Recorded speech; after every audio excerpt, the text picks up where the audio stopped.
Does this one work? Hey, Hey, it works. Okay. There we are. It's a different mic. It might sound a little different. Oh well. It's recording at least. Yeah. Okay. Well, that's a good sign. Do you want me to put it at 1 or 0.87? I had a 0.87 right I don't know. It seems to be working. now. Okay. So, I'm gonna put it at 0.96 because I like to live dangerously. okay. Yeah. I also love So dangerous. before it was so nothing. We couldn't even record anything. No. So supposedly this is the mic in the front Should panel. we ever release an oven cast, which is an hour of white noise? Fun fact: when you import a song, because I was trying to import like M4A files into Audacity, Yeah. it doesn't like them, so you No? can't do that. So it's like try import raw data. So I do that, and it's just white noise. It's not even the same length as the original song.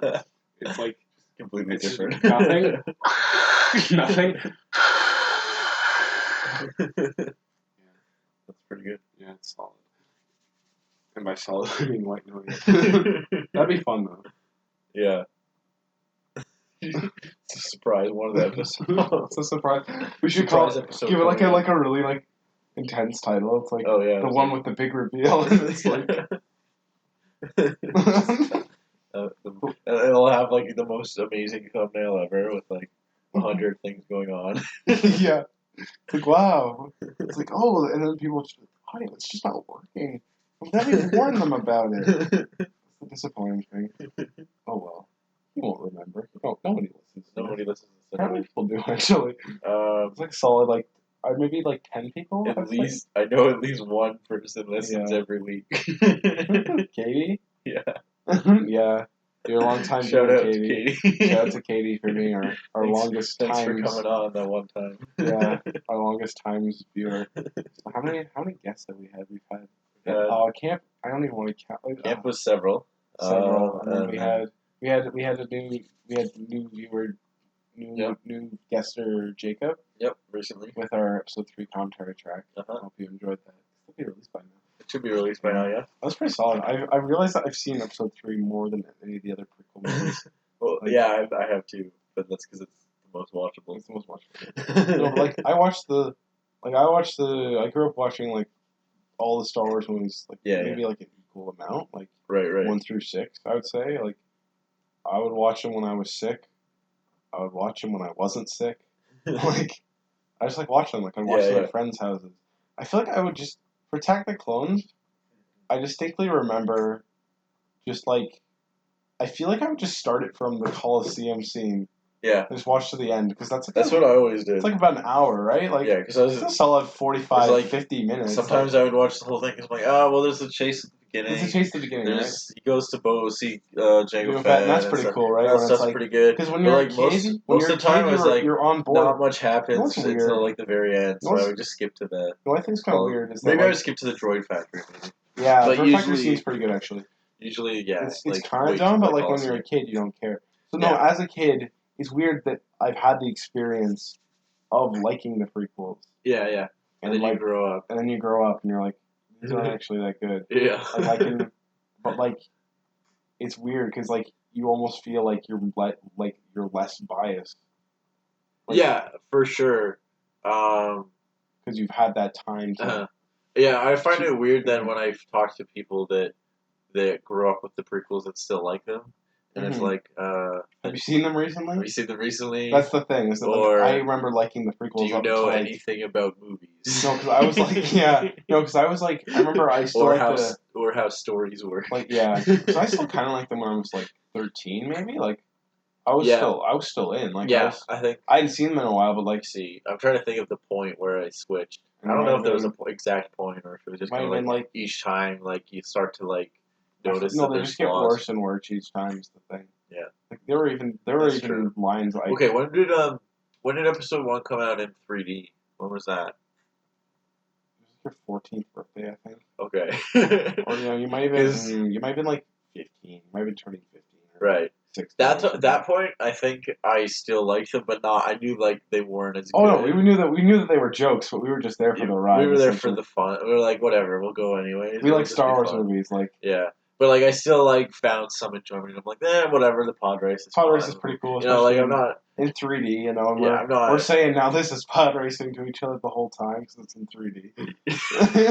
Remember that joke? That was just.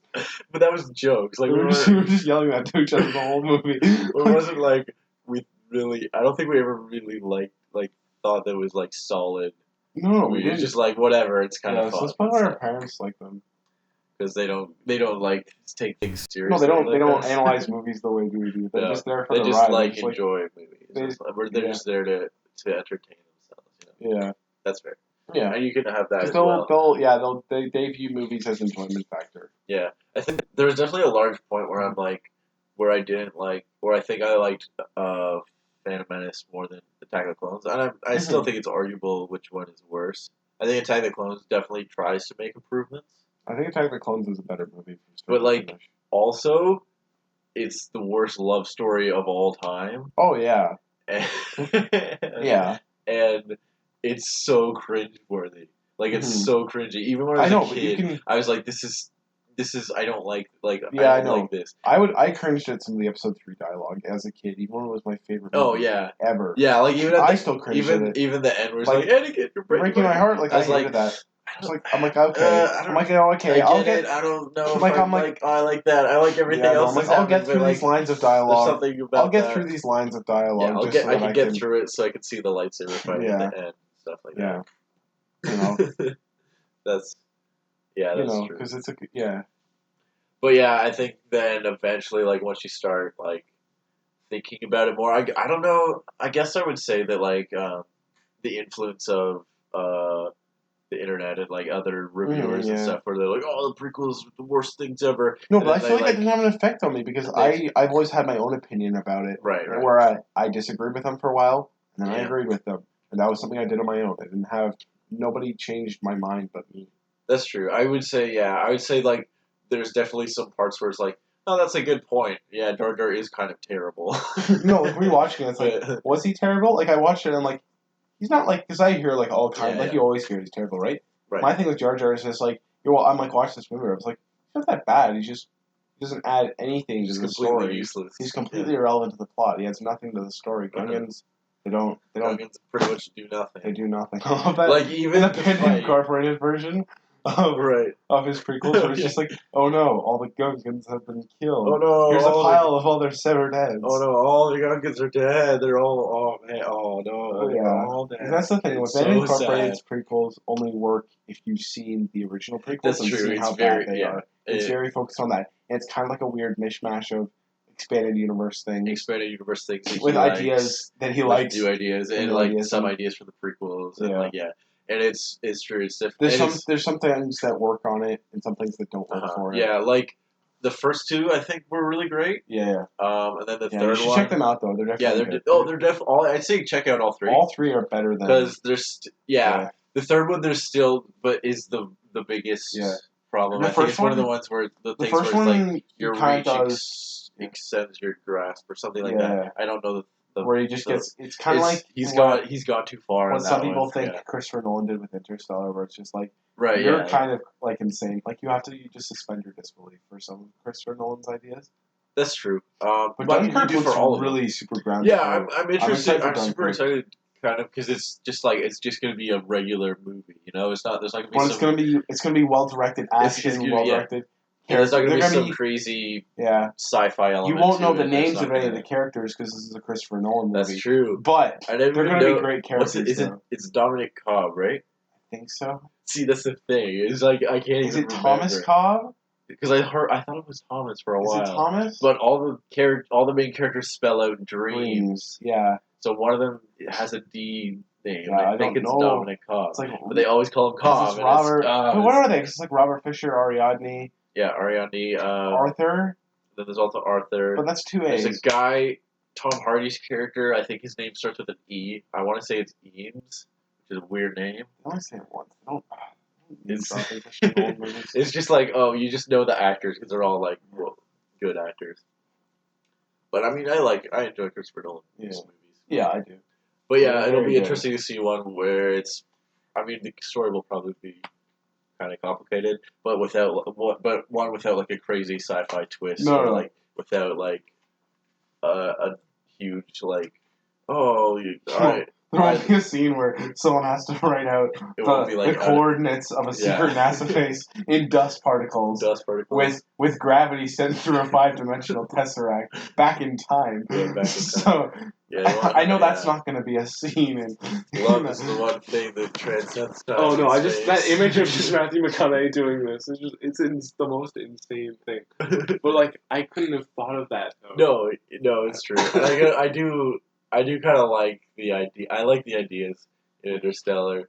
I don't know how well all of them work. Yeah. And I think the movie definitely could have been cut down a bit. I think. It could. Yeah. I think some of the one thing that I think is weird about that one is, you know how he likes to cut between different things that are happening in like different scenes, but at the same time. Yeah, but then he does that in this one, and they already established that every time they go to a planet, like years pass or something. Yeah. Like I know it's different for each planet, but like how.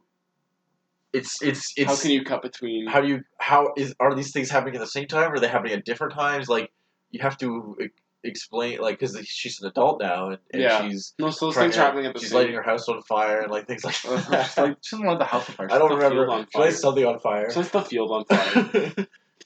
Casey Affleck's there, you know, like and he's still trying to like go through the whatever the last planet is, and like they're still going through space, and it's cutting back and forth, and it's like, so which part is this still happening while the space stuff is happening, or is this happening after? Is it happening before, or does none of it matter because it's time travel? Like blah blah. Yeah. And why are we cutting back and forth between all this shit? Yeah, it's kind of confusing. It's a little. It's a lot. I mean, especially when he's hitting the Tesseract. Yeah, exactly. So I mean, that one is maybe one where it's like, okay, this is just too much. Yeah, and I feel the same way. Dunkirk's definitely gonna be more grounded though. Oh yeah. What do you think the Star Wars prequels would be like if Christopher Nolan directed them? Yeah. I'm interested to see what that would be like now. What are all the Christopher Nolan tropes? Like, what would we see? Characters names you don't remember. Characters with names you don't remember. There would be a lot of characters. Someone's got a dead wife. Someone's got a dead wife. There's a dead wife for sure. Or a dead girlfriend. Obi-Wan probably has a dead wife. Or a dead girlfriend. Yeah, or a dead girlfriend. These are just the Nolan. Because like that's like literally all of them. Yeah, I know. It's just like Dark Knight. It's Rachel. I just want to go through the Memento. He's got a dead wife. The Prestige. He's got a dead wife. Prestige. He's got a dead wife. Inception. No, Prestige is. Hugh Jackman's wife dies at the beginning, and then later, what's his name? Christian Bale's wife also dies. Yeah. Inception, his wife dies, and it's always like maybe his fault. You know, it's always the guy's like, oh, maybe it was the guy's fault. No, but in the Prestige's case, it was maybe Christian Bale's fault, and then it was definitely his fault. Yeah, in Inception, like, it was kind of his fault. It was kind of his fault because he put Inception on. He Inceptioned her. Yeah, she didn't have to kill herself. It made her think it was a dream. Made her think that she had to kill herself. Right. So I guess in the Dark Knight. Wait, Memento is it his fault? Well, no, it is his fault. In Memento, it is kind of his fault because of the plot twist. The plot twist that. But it's also her fault but it's also her fault because she did. Because that's the thing. No, because that's the thing is that like the last time it's not really his fault. But I saw Memento a couple times for it. You know? I saw Memento a couple times. Didn't really understand it. And like the last time I saw Memento, I'm like, oh, I get it now. Yeah. Just a bunch of people using him because he can't remember anything. And realize that they're just like, oh, okay. I have someone. Here's something I never thought I would find. Someone who doesn't know what they're doing or anything. Yeah. They could be literally anything. Like there's the one scene where Trinity, she like kisses him or whatever. She's like, oh, it's like I could be your lover or your friend or your enemy, and like you would not know. You wouldn't know, yeah. And then she does all that. and then she beats her. Then he like punches her a couple times because he's mad. I love that. And then she just waits in her car for him to forget. Yeah. Where's Ben? Gotta write this down. Gotta write this. Oh shit. Yeah. Yeah, that's probably my favorite scene of Memento. Actually, that like 2-part scene, like where at first she's like, "Oh, what's his name? He beat me up. What a jerk! Dad beat the shit out of You gotta go get rid of that guy for me. What a jerk!" And then before he beats him up, he forgets what he's doing. Yeah, he's like, "What am I doing here?" Oh, right, this guy. Am I chasing him? Oh no, he's trying to kill me. Yeah, no, Memento's a great movie. Yeah, that's true. Yeah. Okay, what else? His wife's already dead in Interstellar, right? Yeah. No, Memento, his wife dies. What else? Yeah. What other movies is there? I'm trying to think of. Is that all of them? Hey, who is it? What kills his wife in Interstellar? I don't know. The plague or The something? corn epidemic? The dust fields? The Dust Bowl. The Instead of Super Bowls, they have Dust Bowls. It's kind of like the Great Depression, but in the future. Yeah, it's the Great Depression in the future, basically, I guess. Kind of cool. So the planet's like dying or whatever, but so they gotta go to another planet. They gotta Go find corn in space. They gotta go make a circle planet in space, and they can. Or you can play baseball, but the ground bends into the sky. Because the fifth dimensional beings help them, but maybe they are the fictional beings from the future. The future humans put the wormhole there.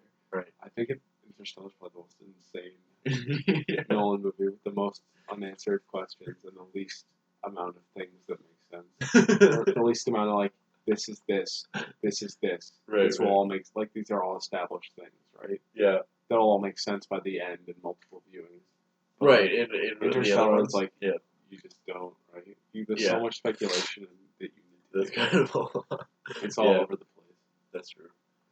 Is there any Another one we were going to talk about the Star Wars prequels? Yeah, we were going to talk about Star Wars. Okay. So, yeah, for Bandit Incorporated's one, his third one, I think there's just way too much going on in that one. Like, it's barely even about Anakin and Obi-Wan at that point. Yeah. Like, there's like, oh, we gotta wrap up this talent arc, and they have never liked her. They have 3 kids now, and like, it's like because I'm setting up another. Because I'm setting up a sequel movie. I'm setting up a Rogue One. I'm setting up another movie. It's like, I don't think you. Oh, and we're gonna have another movie that bridges the gap between episode 3 and 4. It's like, no, you're missing the point. The gap should be filled because that's what the prequel. Because the number three comes before the number 4. There's not supposed to be.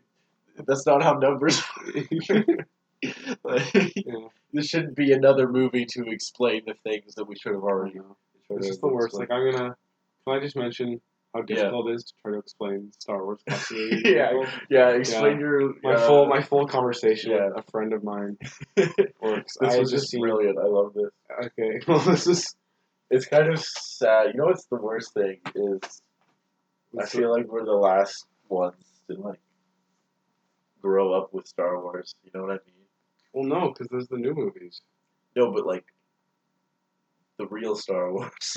That's a whole other debate. Are the new movies real Star Wars? It's a whole. I'm gonna do a video on that too. Yeah, is not Lucas Star Wars? Is not Lucas Star Wars? Well, I mean, they took a look at his Episode 7 script and they're like, "No, we're not doing any of this. We're not doing that." Sure, had some good ideas, but like. Yeah, I'm sure. Yeah, exactly. Lucas is good at ideas, but then when executing doesn't always work. Ideas then? If they were just gonna execute them well. Because I guess he probably had like a bunch of crazy ideas, and they wanted to do it. They played it very safely. Jar Jar's the key to all this. If we can get Jar Jar working, he's gonna be funnier than any other character we've ever seen. He's a funnier character than we've had before. I almost want to put that as my yearbook quote. Jar Jar is the key to all this. I would almost get Jar. It's like poetry at rhymes. Actually, my favorite Lucas quote is special effects is a tool, a means of telling a story. Some people have a tendency to confuse it as an end to itself. A special effect without a story is a very boring thing. As proven by the prequel trilogy of Star Wars. Yeah. He said that back like in like 77 or something. That's brilliant. He said it like during the original trilogy. Right? And it's proven by so many movies, like, where it's like, that movie The Great Wall that's coming out? Oh, yeah. It just looks like nonsense. It just looks like CGI garbage. Like, I mean, some people like that. I mean, it looks the Transformer movies stupid. Like, make hundreds of millions of dollars every year. Yeah, I know. But, like, so this is the thing. I want to get back to the point, which is that it's going to be so difficult. Like, this is, like, something I just worry about for, like, my kids. Right. Like, this is something I'm going to have to do because I want my kids to see Star Wars. That's true. It's gonna be so complicated. Step 1 is to get your kids to exist, but step 1 is to yeah, no. But after we've established that, We're moving on to 4, 5, and Right. 6. We're going to start with 4, 5, 6. Yeah, that's the 1, 2, 3 comes later. So we're gonna we'll figure all that shit out later. Try to explain to them. So yeah. This is my friend. She says, "How's your Christmas break going?" Me, good. I saw Star Wars for a third time yesterday. This is in reference to Rogue One. Right. So, and then proceeded to watch 4 and 5 when we got home because Carrie Fisher just died, so we wanted to watch 4 and 5. How about you? How's your Christmas break going? Her, XD, lots of Star Wars. Me, not enough, but yeah. Her, XD, is there ever enough? Question mark. Me, no, not really. Her, didn't think so. Me, yeah, we're gonna watch Return of the Jedi in a bit. Her, oh my gosh, there is no end. XD. Me, well, there's an episode 7. That's the current end. Her, not for you guys. Star Wars all day, every day. Me, pretty much. This is what happens when we release a Star Wars movie every December until the end of time. Her, is there a particular order? Me, well, here it goes. Here it goes. Me, well, the machete order is to watch them in the order 4, 5, 2, 3, 6. However, my preferred marathon is the Clone Wars cartoon for 2003, Rogue One, 4, 5, 6, 7. Or you can watch them 1 to 7 in order like a normal person. But watch 4 to 6 first if it's your first time, because the prequels spoil all the plot twists. Her, I think that most of the plot twists are known anyways. So, what is there? There isn't really anything to spoil. Me, well, that's not. Well, there's another one that's not necessarily common knowledge. So watch the original trilogy first, and then we did talk about talking about Star Wars after that. But that's essentially like just from like on is like essentially. Yeah, it's so much. It's so complicated, and that's like this is at a time. Keep in mind, this is for you historians listening to this. This is being recorded at a time where Rogue One is the latest Star Wars. Right, Rogue One is currently the latest Star Wars. So they haven't finished the new trilogy. We're getting 8 this year. We're gonna have to explain the timeline to people. When these came out. Because Star Wars is fucking timeless and lasts forever. Yeah. And so like, how do you? Because that's something I often think about. I think how am I going to introduce this to my kids? You know? I think they should. It should come to a point where they just say, you take a look at Star Wars and they say, we are done making movies. They have to do that. There should be an end. Like, what is that? They could do like comics forever. Yeah, they could do that if they want. They could have and comic stories that take place after Episode 9. Yeah. Sure. And say this is canon. If you want to keep going, here's the story. And like they can keep going because like that's a whole other debate is what is Star Wars, right? Oh yeah. Because like there's so many expanded universe things, and cartoons and stuff where they're just like and they took a look at that and they said, okay, the movies, the Clone Wars cartoon, and Rebels and like all the new and like Rogue One and all those movies. Yeah, that's what I mean. All the movies. Yeah, right.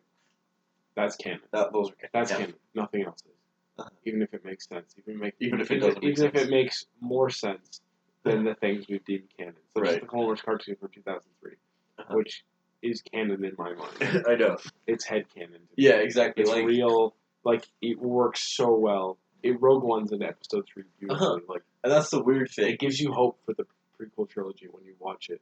Like after you watch it, it's like we got a message from Coruscant or whatever. Oh, the Chancellor's just been kidnapped. And then he's like, prepare for battle. And then it just zooms. It's just like a zooming out shot of the battle over Coruscant, and it goes ba ba ba ba ba ba, and then just ends. Yeah. It's fantastic. It's like, all right, I'm gonna watch Episode 3 now, the greatest Star Wars movie. Episode 3 starts out semi-promising. That's true. And then they open their mouths. Then it's some beautiful shots though. Yeah, it's like a lens flare over top of the fake Star Destroyer. That's pretty good.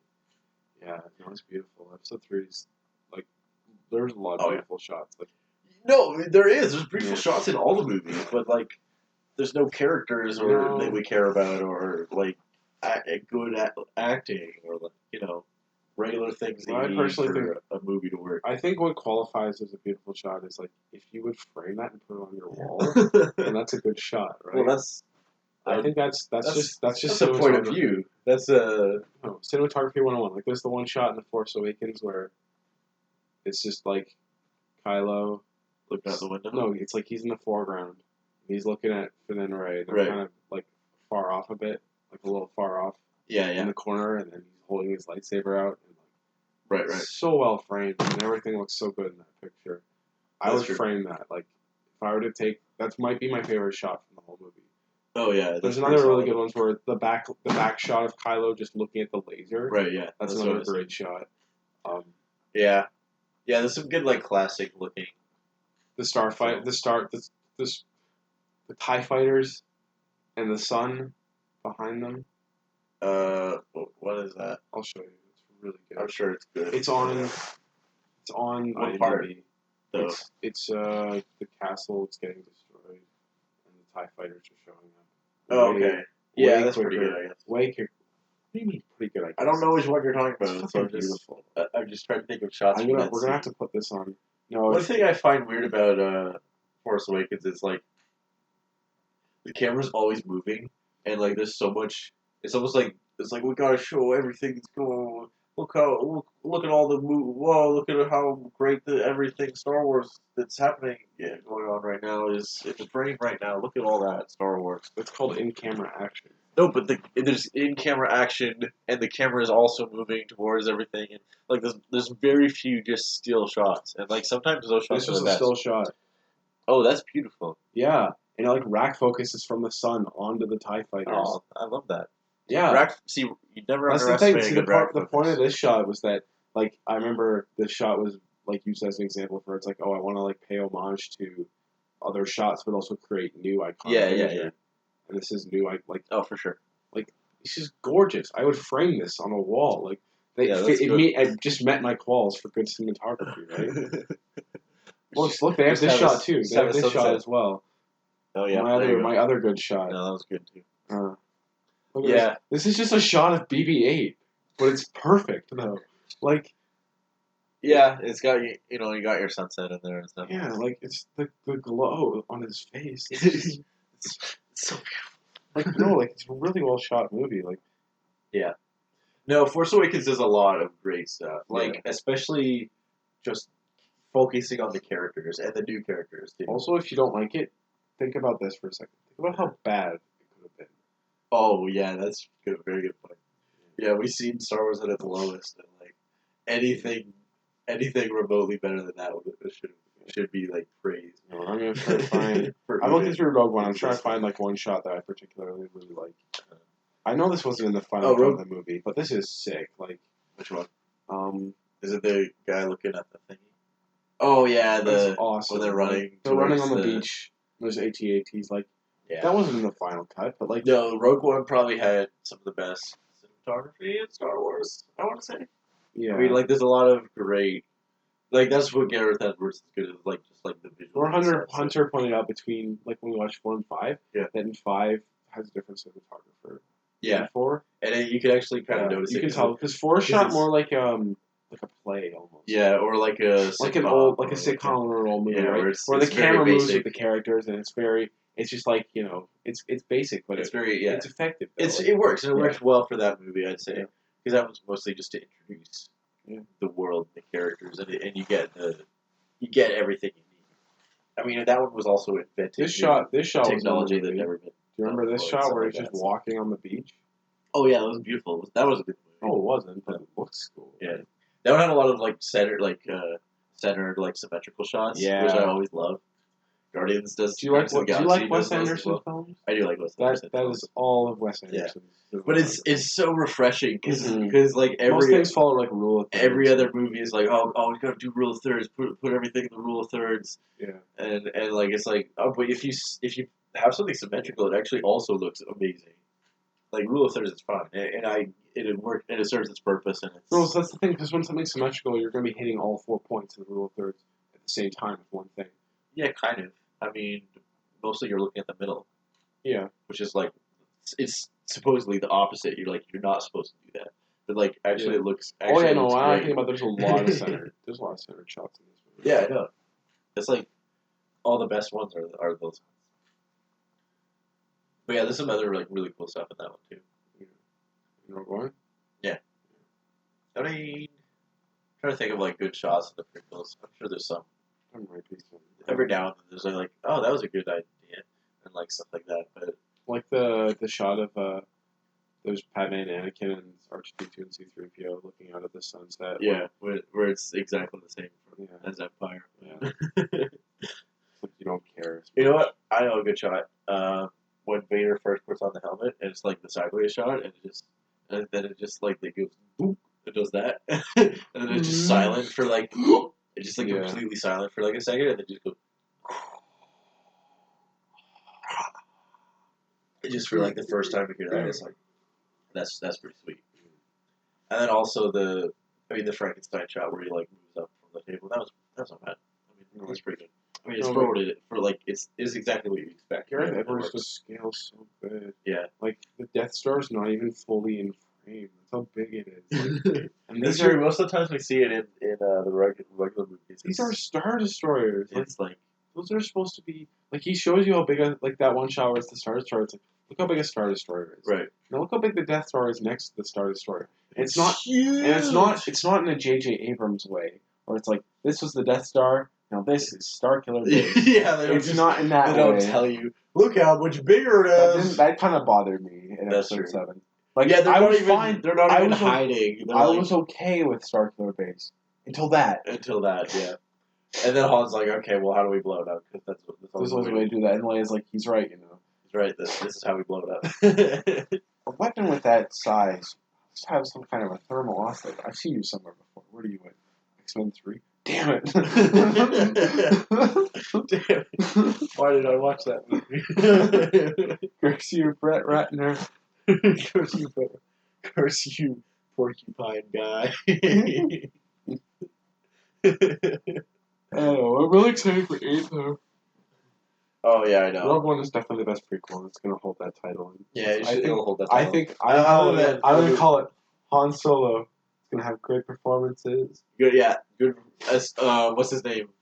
Donald Glover is gonna be great. Amazing. He's gonna be so much fun. Heinrich, he's gonna be having whatever a great his time. name is. He's gonna be good. He's gonna be good as Han Solo. Peter Mayhew or whoever their stand-in. I think it's probably gonna be Peter Mayhew. No, they have a stand-in for Force Awakens for like running shots. Yeah, but like he was only like 7 feet tall, maybe. Like he was a little shorter than Peter Mayhew. Okay, but then like the sitting down stuff, they'll bring in Peter Mayhew. I think Martin Freeman would have been good though. As Chewbacca. No, as young Han Solo. Like imagine that. That would have been really funny. Harrison Ford's all up. He's like, I have to tell you the story about when I'm old. About when I first got the Falcon. The Hobbit movies Rogue One into Lord of the Rings. No, they don't. Yeah. Because the end of the third Oh, Hobbit. right. It is him writing the book. And then he's like, and then Frodo's like, I'm going to go see Gandalf. I'm going to go see Gandalf. I'll be right back. Oh, I don't have it. I guess it does. And Rogue One's into it, Danny. Yeah, but it should have. Hobbit was written just as its own thing before even the idea of Lord of the Rings. Like, Danny, it does though. Yeah, Rogue One's, isn't it? I know. Peter Jackson just like it's like so. What did you do for this one? I don't know. Did you write a script? No. No, really. No, just just kind of ad-libbed a lot of stuff. Did you see that interview with him? No, my friend was telling me about it. Oh, okay. It's so funny. It's so bizarre. You never yeah. I'm just kind of like you directed the 3 of the greatest films of all time. Yeah, probably making the second best trilogy of all time. One of the greatest trilogies ever. And I would say it's the second best trilogy of all time. I can't. Yeah, because the only reason I'm not gonna say. The only reason I can think that I put Star Wars above Lord of the Rings is it came first. What? It came first. So no. Not that it came first, but I could watch Star Wars at any time of day. That's true. I have to be in a certain mood to watch Lord of the Rings. Yeah, I mean, like you put it on and I'm in, but yeah, I don't want to marathon them always. No, but I can marathon. Star Wars anytime. Yeah, because it's not as long, which is kind of like unfair, I guess. No, but feels like Lord of the Rings almost feels like it dragged more though. Yeah, there is more slower parts in Lord of the Rings for sure. Because that's the best thing about Star Wars is that's one of the things. He's on the edge of your seat, right? It's maybe that just comes from the impatience of this generation, right? But Star Wars, the original, but it's just Star Wars 1977 is slower than most movies these days. Yeah, it's true. Doctor Strange felt too fast for me. Doctor Strange was a little too fast because they didn't give you enough time to just they didn't just give you scenes to learn about the characters and care about them. And so they all do a great job as the characters, and we've seen all these actors play similar characters before, so we all are able to understand their character based on the actor and the archetype that they fit into. Okay. But don't you think this is kind of weird? What's difference between Chiwetel Ejiofor in this movie and Serenity? What's the difference between Amy he got a couple monologues in Serenity. Exactly. So we got to care about his character more. We learned more about him. What's the difference between what's her name, Rachel McAdams in this movie and any other thing? Like, what's the About Time? About Time. Well, we learned a lot more about her character. A lot more about Time. She gets there's a whole scene where she's just talking, like they're just learning to getting to know each other. Exactly. And it's completely dark. Oh yeah, that's right. Yeah, we even see like we don't even need. Exactly. That's what this movie is missing. It's just like, let's just actually learn about these characters. Because like that's what's great about the first Iron Man. Like like everyone says this one's Iron Man, but Iron Man the first Iron Man the first Iron Man. But no, it's not, because in Iron Man we spent a whole movie learning about Tony Stark, and he gets a whole arc, and we learn why he changes. Tony Stark gets his Tony arc. He gets his Tony arc. His Tony arc reactor. His story arc reactor. Story arc. We're so dumb. Story arc reactor. Patented. This is from the trademark pending. I guess this is a pretty good shot, but I hate the ship and I hate everything that has to do with the scenes. That's that's an okay shot. Like that's a pretty standard shot. It's just the ship. Everything else is pretty standard. What's a good shot in Phantom Menace? I'm looking through it. That's what I'm trying to find. Well, we're talking about lightsaber stuff. Pacing, Danny. Get back to pacing. No. Our podcast doesn't have to have good pacing. But the Star Wars. Oh, okay. Lucas in the filming of the first trilogy. Yeah. I mean the first movie. Yeah. Star Wars: The First Star Wars. Yeah. Star Wars Episode 4: The First Star Wars. Yeah. That's officially titled. Yes. Yes, this is the first one. No, we're not. He would always, like, one of the main things he would always say was, again, but faster and more intense, and you feel that throughout the movie, which is like whenever they would do a take or something, you're like, okay, do it again, but faster and more intense, because like that was the pace that they needed of the movie. Everything. Oh yeah, Star Wars changed the pace of the movie, right? Yeah, it single-handedly changed how movies are made. I'm literally punching my mattress. I know, because I love. That's why I love Star Wars so much. It's like everything happened. All of movie history led up to Star Wars, and then everything after Star Wars has just been trying to be Star Wars since 1977. Yeah, pretty much. Like, that's crazy. Like, think about that. Even Lord of the Rings, like. Yeah, Lord of the Rings is just Star Wars. I know that Lord of the Rings, the books came first, and that you could argue that Star Wars is just Lord of the Rings in space. Lars is Darth Maul. If you think about it. Lars is Darth Maul? Yeah, he kills a guy and then he gets killed, and he's just in the first movie. He's more like Tarkin. No, he's Darth Maul. He's more like Tarkin, though, because he's the head guy. He's like a high-ranking bad guy who gets killed at the end of the first movie. I know, but does he kill a guy and then get killed himself? Tarkin? Yeah, he kills Alderaan. Tarkin kills No, but like Qui-Gon Jinn and Obi-Wan. Like, it's way closer. That's true. As much as take care of Gondor for me. No, Grandma Tarkin is a way better villain than Darth Maul, but like there's way more parallels between him and Darth Maul. Yeah, I guess there is more similarities, but I would say Lawrence is a better. Like I say, all the characters in Lord of the Rings are better characters than anyone in Phantom Menace. You know what sucks about Lord of the Rings? What? Okay. It's great, except for the one scene where they meet the elves in the forest, and it drags the fuck down. What, Fellowship? In Fellowship, yeah. Yeah. It slows. It's right after, like, they're in the Mines of Moria getting shot, arrows going all over the place, they run down the stairs, giant Balrog comes out, takes Gandalf, Gandalf dies, and Frodo's got the sad, sexy cry face, and they're all, like, depressed, and then they're like, oh, we're gonna go see the elves in the forest. The movie's gonna slow right the fuck down. Let's talk about our feelings in the Oh, what happened again? We're gonna sit around a campfire circle. Let's sit around a campfire. Make confessions. Oh, Galadriel talked to Frodo. Oh yeah, if you guys lose, then it'll be really sad. If you gotta be, you're got a ring. Oh, that means you're gonna be sad forever because you're gonna have no friends. It'll be sad. It'd be really sad if your friends all died and stuff. And oh, let's take a nap here in the woods. Just so slow. And what sucks about that is while that's happening, your brain suddenly it's like, oh, I'm tuned out completely. But there's an important character development scene for Boromir during that sequence, and you completely tune it out. And I know this because I've seen the movie like 100 times, and I didn't notice that scene until recently. So like, because I always thought Boromir was pretty good, but like. I felt like he needed more. It's like that's where the more is established. No, it's in the real movie, and you just don't notice it because your brain turns off as soon as it gets to the fucking tree place. Yeah. Okay. Well, I just found this because this is a beautiful shot. It's probably my favorite shot in Fellowship. Oh yeah, that's great. When he's got the 3 arrows in him. He's got the bow pointed. He's about to hit him in the face. Yeah, everything's so like over the top and epic in Lord of the Rings. I love it. Yeah, just one guy gets hit by 3 arrows, but the movie makes you feel every arrow. Yeah, you know what's weird? What? The Lord of the Rings prequel trilogy got worse each movie.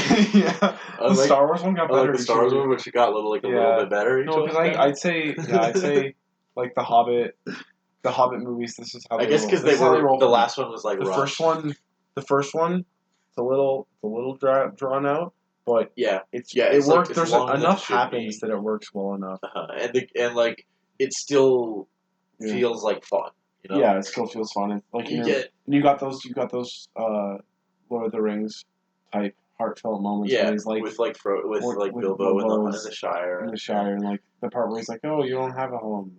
All that stuff. He's like, yeah, sure. Yeah, exactly. I miss my books and I miss my armchair. You actually get the like moments. Yeah, you get those Lord of the Rings character moments, right? Yeah, and like the scene where he's talking to Gollum is great. Oh, like, that's amazing. It's like this is amazing. I could watch this forever. Like, yeah. No, and Gollum, he's so good. Gandalf is Gollum looks better than he ever has. Like, yeah. I'm not afraid to say that because like. Yeah, no, it's true because it's. Because in actually, like he always looks great. He always looks great. Yeah, and only like a little bit in like the daytime scenes in Two Towers. He looks a little like he looks a little PS4. I can understand that's PS4 though. Yeah, for that time, it's pretty solid.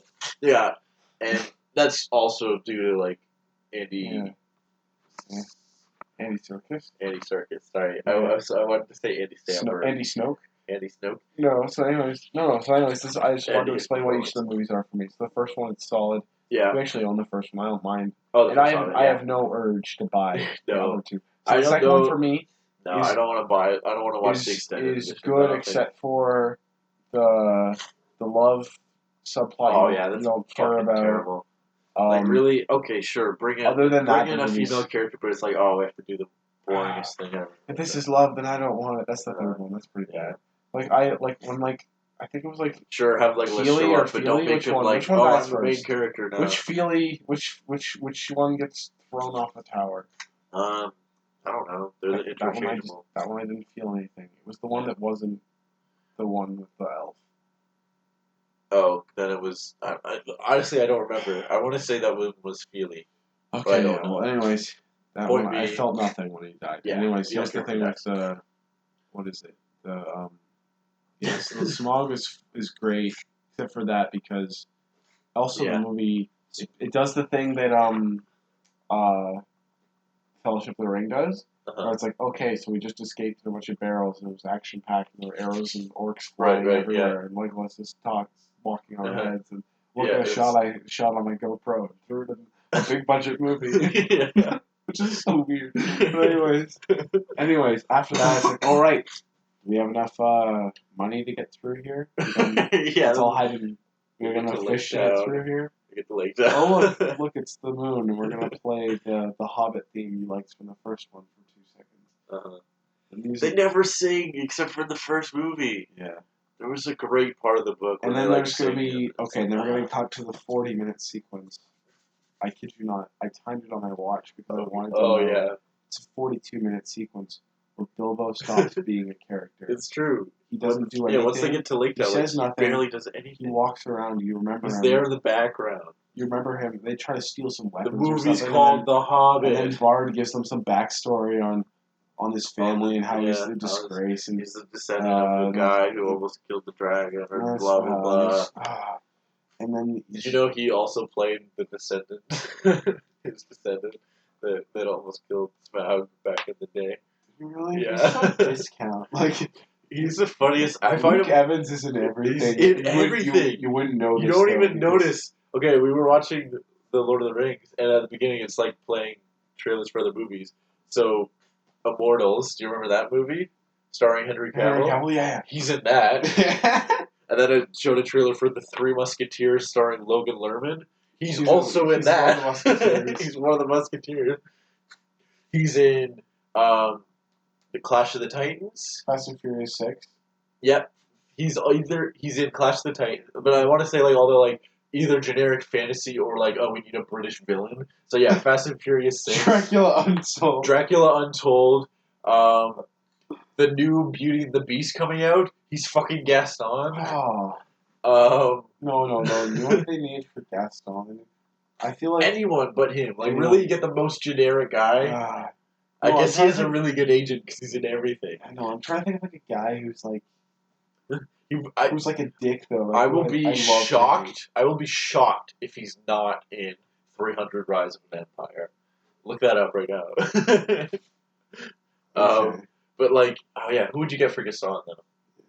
I mean, you could get like Chris Hemsworth. John Bernthal. John Bernthal. Just get John Bernthal for every. It'd be amazing. Thing until from now to the end. Imagine John Bernthal, because I know there's the one part. I'm not crazy when I say this. There's the one part where Gaston's like, "I'm gonna fucking kill this beast," and stabs him with a knife. Yeah, it gets kind of cool at that. Imagine John Bernthal doing that. Oh yeah, that'd be sick. I'm gonna kill you, beast. Fucking kill you, beast. Head rub. The Shane head rub. Gonna get you. Yeah. I'm gonna punish you. He's wearing the Punisher shirt. He's wearing... Okay, something else I noticed from Scott Pilgrim. Okay, so, what's his name? Number 3, the bass player, Brandon Routh. Yeah. He wears a Punisher shirt when you first see him, and then later he gets taken by the vegan police. One of the main vegan police guy, played by Thomas Jane. Thomas Jane played the Punisher in 2004. Oh, okay. Isn't that kind of cool, I guess? Yeah, I guess that's kind of cool. There's so many things that they don't. Oh, okay. guess so they do have him 300 Rise of Do they not have him? No, I don't know. I'm just looking through the actors. Okay, guess who they do have, though. Who? They got I don't remember it. They've got. I didn't see it. Mr. McEvilbad from Batman v Superman and Captain America: The Winter Soldier. Oh yeah, the same character. The guy who's not Crossbones, but also there, and then he plays Crossbones in Batman v Superman. Yeah, I remember. It doesn't appear that he's not on the cast list. I'll check his movies though. No, he's not there. Oh, I'm surprised. They've got Mr. McEvilbad, but he just looks like a villain. Like, yeah, they weren't even trying. Like, unless like he was in the first 300. I don't think he is. 300 Rise of an Empire was. No, he's too busy being in The Hobbit and Dracula. The Dracula, jeez. And Fast and Furious 6. Did you see the? You know what's weird? Okay, think about this. So Fast and Furious 6, he's credited as Shaw. Furious 7, he's credited as Owen Shaw. No, he's not Shaw. So they just call him Shaw. And then they have to change it because it's like, oh, he has a brother now. So. But they set up his brother in 6, which is kind of why. No, so anyways, back to what I think about the Hobbit movie. So it's like each movie has like less and less sustenance as you go on. It's like and then by the end, it's just like nothing. There's just nothing. It's like a cinnamon bun with each one with progressively less icing. Yeah. You know the battle of 5 armies. Battle of the 5 armies. The Battle of the 5 Armies is one chapter in the book, and there's like 20 chapters in that book or something. Probably at least 20. And it's a thin novel. And it's not that long. You don't need to make a whole movie about the one chapter. And so it's just I know what it is. This actually makes so much sense. So if the book was like Kool-Aid drink crystals, yeah. So they took like So you have like 3 cups in front of you, and they put half of them. So they have the whole book is like a set amount of Kool-Aid drink crystals, right? Right. So they took half of them and they put them in the first cup. That was the first movie. Yeah. They took like they look at their next pile, the like remaining pile or whatever. They take 2/3 of it. They put it in the next cup. They take the last third, as in 1/6 of the whole thing. This is not enough for water. This still tastes like water. They put it in the 3rd cup, and they say, "This is a movie. Drink it." That's pretty much what happened. Yeah, it should have been 2. Should have been 2 movies. Or 1. It would have worked way better as 2 movies. Or 1 movie. I don't know. I feel like 2 movies would be better. 1 movie. Cause like, 2. When you watch the first one, give it 2. You can flesh out the characters a little when more. you watch the first one, blah, blah, blah, you want it to be 2 movies. That's true. Yeah. So if they ended the second one not on a cliffhanger. Yeah. As much as that was an amazing cliffhanger. It's such a good cliffhanger, and then they ruin it in the next movie. Yeah, they ruin it in the next one. By it being nothing. Yeah. Like, we don't even get Thorin's funeral in that movie. No, what was his funeral? It was just like a nice, touching thing. He gets buried with the wooden stone that they were talking about forever. Yeah. It's like, it's kind of like a nice, okay, he does get his, like, thing that he wanted, and, like, they like, I don't know, they sing a nice song for him. It's like, you know, it would have been kind of like a nice send-off, but it's like, no, he just dies or whatever. The end. He got dragon sickness or some shit. Made him go made up crazy for no reason. That's how you know they didn't have a script. Yeah. That's an okay scene though when he's kind of losing it. Yeah. And Wait, which part? When he's like hallucinating, or when he like slowly is like? No, when he's hallucinating, and he just throws the crown on the ground. No, that scene was stupid. I like the shot when he throws the crown on the ground. I don't remember that shot. It's a well framed shot, Danny. It's kind of diagonal. I'll show you. I'll see if I can find it. Let's see, Dan. I'm trying to keep these all relevant with cinematography. Is that what has been about? It's the one about the cinematography. This one was just about The Hobbit, the one with that literally looks like a PlayStation 3 game. Yeah, it's not. And then dwarfs show up and they look CGI, but I don't think they are CGI. No, it's the one guy that looks like he's straight up from World of Warcraft. No, he looks like in the GameCube Two Towers game that we had. Yeah. And my axe. That's what it looks like. That he looks like Gimli from that game. Which was not good. No, and they all have. They were not even for GameCube. They weren't even trying for the elves. Like for the elves, they just look like they all look the same. Like yeah, they're all everything. It's like it's just so nothing. Oh, and then the dwarfs show up, and then the orcs show up. I think this is probably the best shot. This wasn't even a shot in the movie, but this is probably the best shot of any of them. This is the best shot. It was Peter Jackson. It's just a picture of Peter Jackson holding on to one of the sets, like just having a good time. I have to try to find some of these shots when I edit this. Yeah, I'll be frustrated. Don't worry. I'll just send them to you because I've been finding most of these pictures. You know that Benedict Cumberbatch did a motion capture for Smoke? Yeah, I know. Yeah, the scene with Smaug was actually pretty good, and like Benedict Cumberbatch. Well, the scene with Smaug is awesome. Is always pretty good. You know, he's doing the Grinch in a new Grinch movie, like an animated Grinch. Grinch the new Grinch. Grinch the new Grinch. That's what it's called. How the Grinch new Grinch movie.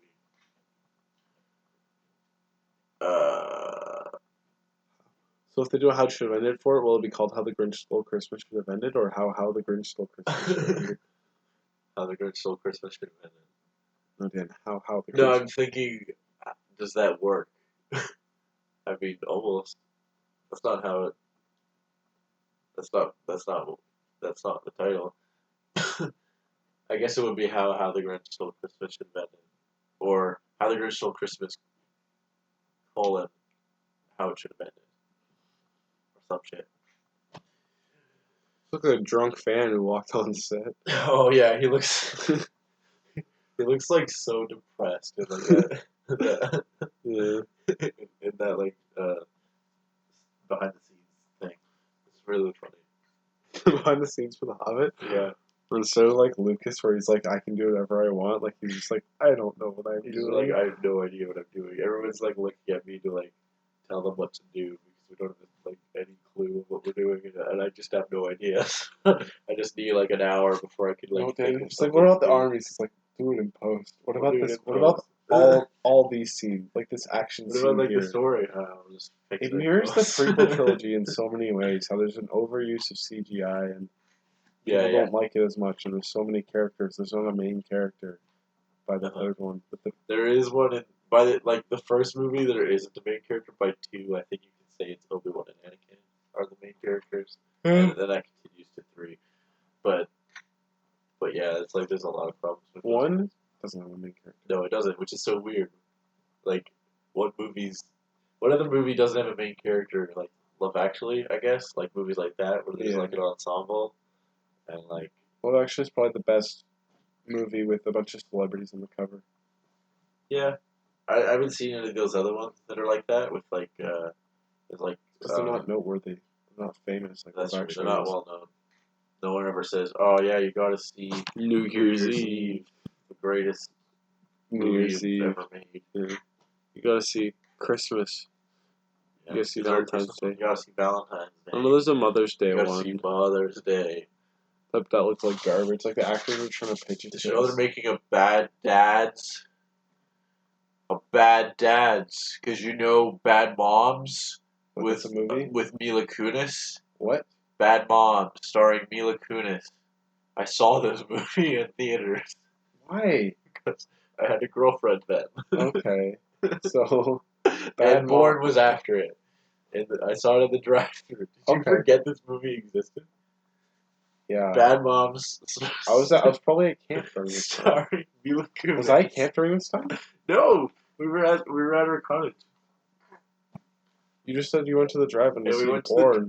We saw you told Bad Moms and then Jason Bourne. You just told me that you saw Bourne, though. Well, there's 2 movies when you go see a movie at the drive-in. Okay, did you make out at all in the car?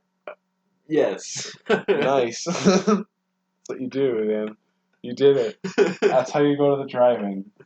You get props for that. You did that correctly.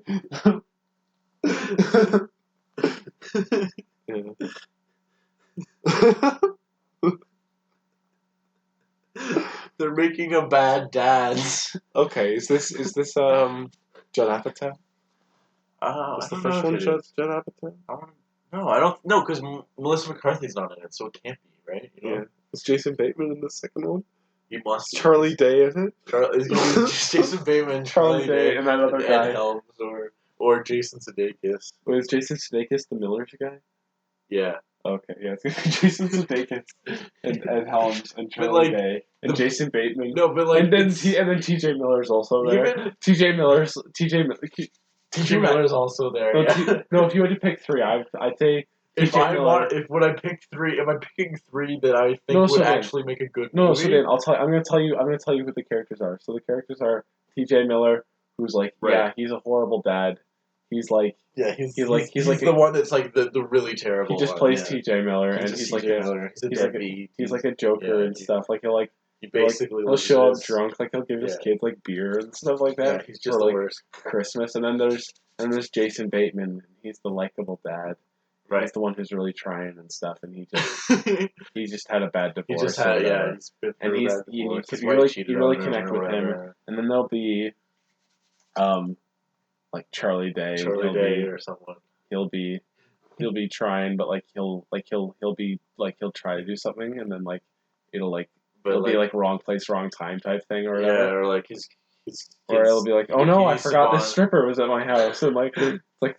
Right, but it's not his fault because it was what's his name that ordered TJ Miller ordered the whore, and he didn't want one, but like you know, and you really and like Charlie P.S. But see, the whole like thing, even like okay, I'm gonna defend Bad Moms for a second here, but what's the concept? Tell me. Okay, the concept is that Mila Kunis is trying her best to be a good mom. But she's got to follow all the rules. Oh, there's so many rules. It's so hard to be a parent nowadays. You can't say no to your kids. You can't give your kids... Of course you can. You can't give... Saying no to your kids isn't parenting. No, but that's an actual thing like people are trying to teach nowadays. It's like you can't. Oh, don't say no to your kids. You got to redirect them into. Oh, no, you can't play with that stove. No, you don't say that. You say, how about we play with this other thing and stuff like that. Like that's an actual thing that exists. So there's stuff. So it's no. You know what I say? I say no and then redirect. Yeah, exactly. Like exactly. You want them to know. You can't. There's certain. No, things, don't play with knives. Like there's certain. There's certain things that is like. There's a reason you say no to that because that's dangerous. And maybe let's stay away from drugs. Yeah, maybe let's not do drugs today. How about this? Yeah. But anyways, what a concept. So Mila Kunis, she's a struggling parent, and she's like, "Oh, it's too hard to be good." There's like a parent-teacher meeting that she misses. Tell the parent-teacher conference is going on. Anyways, he's organizing a field trip, and eventually she's just like, "You know what? Screw it. I'm gonna be a bad mom." And she sleeps in. She doesn't make her kids breakfast. She's like, "You gotta make yourselves breakfast today." And like, she comes into work. I'm imagining this montage. She's like, I'm gonna do stuff for myself. This is just her husband's a complete scumbag. This is a montage, right? Like, I think the whole movie is a montage. They don't montage through. No. These are all the scenes. It's not like it's a scene that's supposed to mirror. Each scene is. So they go through. So they go through a day of her life, and they go through a day of her life again. They go through a day of her life, and it's a terrible day. Oh, the dog is sick. We gotta take her. The dog. Like it's so dumb. It's dumb, but like here's the thing. Did your girlfriend actually want to see this? Like, yeah, because, well, to be fair, she does kind of take care of her little sister. Yeah. So she's kind of a mom already. Yeah. So, like, there's a relatability to it that, like, I don't have, but she has. So, like, there you go. It's a movie. Sat there and it's a movie for her. Like, I'm like, some of the stuff is funny. What's her name? I don't know her name, but she's in Parks and Rec. She's like this one news reporter or someone who's like a complete scumbag. Yeah, she's great. And Bad Mom's like, she's just like the mom that's terrible. She's like, oh yeah, it's hard to be a mom these days. You got to tell your kids you love them and stuff. And it's like, I'm totally on board with her. Yeah. She's hilarious. But like, I'm like, the rest of the movie is. Or maybe T.J. Miller isn't a dad. He's just the best friend character to Jason Bateman. But what I'm getting at who makes all the wrong decisions. No, maybe he is. No, he's also a dad, but he's also that character. Right. Because he's just kind of giving advice, but he's just like, he's just like pouring alcohol on like ice cream while eating it while he's giving his bad advice. Yeah. But like the point I'm getting at is the reason Bad Moms works. Yeah. Is because there is an expectation for moms to be good at being moms, right? You expect a mother to take care of her child. Yeah. A dad can like. If your dad is a shit dad, oh well. Like it's not like a but I hate that, though. There's no society like no. But that's I honestly like hate that though because that kind of thinking creates views where it's like this is why women win custody in cases. Right. 80% of these kinds of cases. Yeah. It's like they're more likely to just because they're women, right? Right. Well, it's like the dad could be a better parent. The dad could have a more stable job. But because she's a mom, she'll win the kids. But right? I think there's also like I think it's more like there's a biological thing to it because it's like a human grew inside you and is now living. So like you're gonna be attached to that. You want to be protective of it. A guy banged a chick and now there's a kid. He had to watch it happen. He helped a little. Like he did a little bit of the work, right? Like it's not. So bad dads like. Dads are already. You mean dads? You mean regular dads?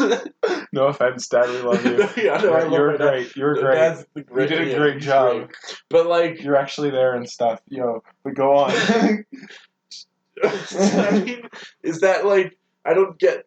What if? Oh, That's what some people like to call reality. I think that's just what. That's just real life for a lot of people. Yeah. That's not really a concept from comedy. Like. Because, like, that's the thing. If the dad fails at being a dad, then the mom will step in, right? Yeah. The mom will take care of the kid. Yeah, there's that part of the movie where it's like, what do I do? But the thing is, even in Bad Moms, the dad is a shit dad. Yeah. Yeah. So already, The dad is worse than the moms when they're purposely trying to be bad at parenting. The dad is already worse than them.